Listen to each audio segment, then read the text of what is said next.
Tapos ang una kong ginawa dyan, dinilig ko yung kalamansi. Tapos ito yung itatanim natin, di ko alam kung anong tawag dyan. Tapos diniligan ko na lang yan.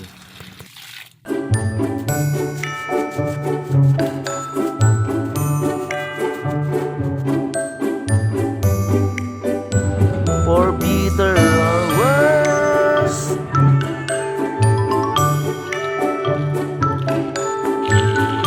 Parang inihian lang ah.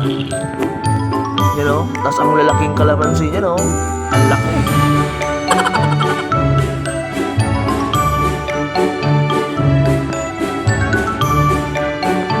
Ay, kakapagod. Nakagutom. Kailangan natin magmerienda. Para meron malakas tayo. Okay? Saan kaya aabot ng ating pera na to? Okay, pabili po. Pabili po.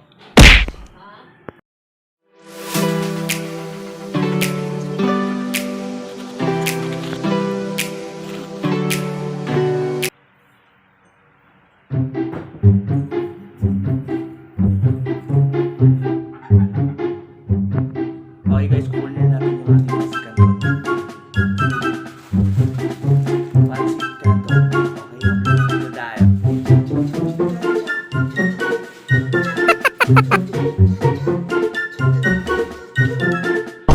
At dyan nga, binuksan ko at kumukulo na siya. So nilagay na lang natin ang ating pansit canton.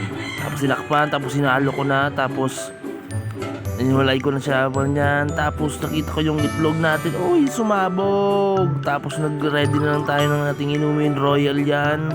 Nilagay na lang yan kasi ginagyan natin ng yelo. Tapos dito na tayo sa pansit canton. Nilagay na natin ng mga ingredients. Tapos, ganyan. Tapos, ito na tayo. Ito yung pala yung orange. Ilagay ko na lang sa baso. Tapos, ito yung egg natin. Yan. Ha, ha, ha, ha.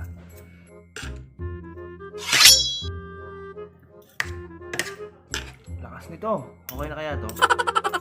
Tapos, hiwain na lang natin itong ating itlog.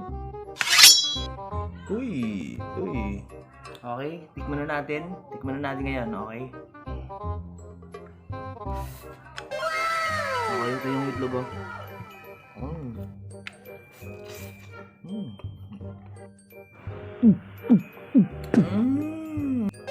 Tama-tama yung pagkakaluto ng pansit, tsaka tamang alat, tsaka tamang anghang. Kaya para sa akin, okay siya. Okay siya. Okay siya. Maraming salamat po. Maraming salamat po.